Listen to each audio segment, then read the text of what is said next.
এদেশের সংবিধান বলছে দেশের প্রধানমন্ত্রীর যা অধিকারের নাগরিকের তা অধিকার, অথচ প্রধানমন্ত্রীর কেউ স্বাধীনতায় লড়াই করেছে কি জানি না, কিন্তু আমার স্বাধীনতা পূর্বপুরুষরা দেশের জন্য লড়াই করেছে, কিন্তু দুর্ভাগ্যের বিষয় সেনা বন্ধুদের বিরুদ্ধে তো কথা বলতে পারি না, তাদের বিষয়ে কোনো মন্তব্য করতে পারি না। তারাও হয়তো কোনো জায়গায় আজকে যেমন দেখছি পুলিশ দলদাস, তারাও কি কোনো জায়গায় তাদেরও টিকি বেঁধে ফেলছে নাকি? তাহলে তো দেশ ধ্বংসের দিকে, ভয়ঙ্কর বিষয় এটা। আজকে আপনি কাউকে বলছেন, কাউকে কি একাধিক লোককে বলেছেন 31শে মার্চের আগে কোনো প্রোগ্রাম দেওয়া হবে না, পরে যোগাযোগ করবেন, দেশের প্রধানমন্ত্রী বলে ডেট পেয়ে যাবে। প্রধানমন্ত্রী আলাদা গ্রহ থেকে এসেছে নাকি?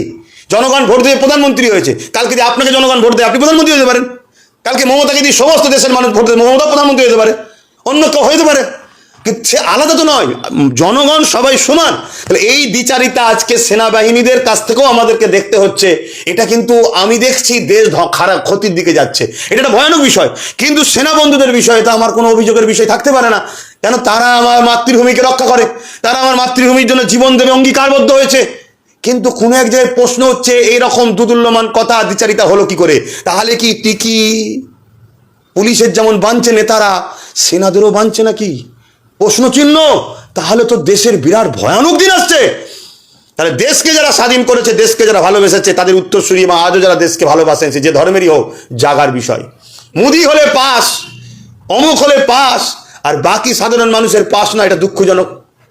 আমি খবরটা পেয়েছি, যেদিন মোদি করে যায় 14 তারিখে শুনছি, 14 তারিখে সম্ভবত রোববার, কালকে শনিবারে, আমি রোববার শুনছিলাম, যাই হোক শনিবারে।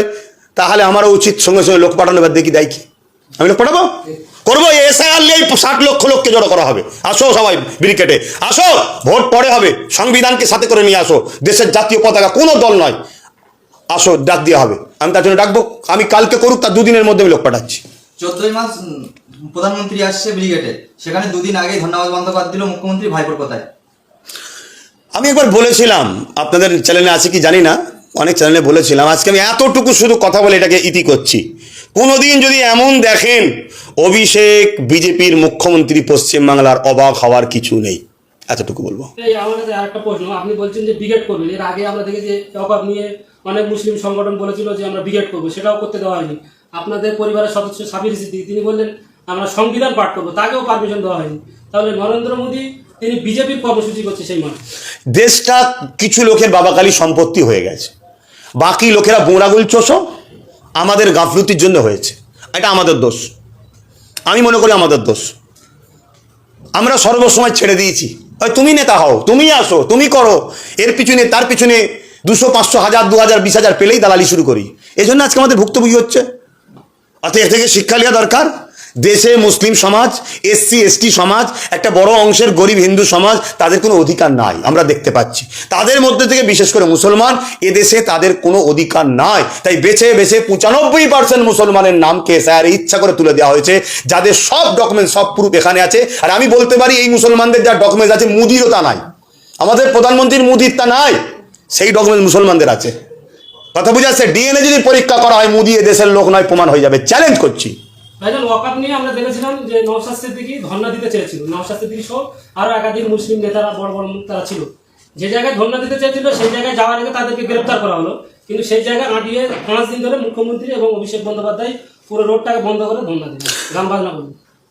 নওশাদের ধর্ণা আর মমতার ধর্ণার মধ্যে পার্থক্য আছে। মমতার ধর্ণা হচ্ছে মুসলিম সমাজকে বোকা বানানো, আর নওশাদের ধর্ণা হলো মুসলিম সমাজের চোখকে খুলে দেওয়া। নওশাদের ধর্ণা হলো বিজেপির বিরুদ্ধে সম্পূর্ণভাবে লড়াই, আর মমতার ধর্ণা হলো নামকে আসতে বিরোধী, আর ভেতরে ভেতরে হ্যালো ঠিক হচ্ছে তো, আর কিছু গাল দিতে হবে। কথা বুঝে আসছে?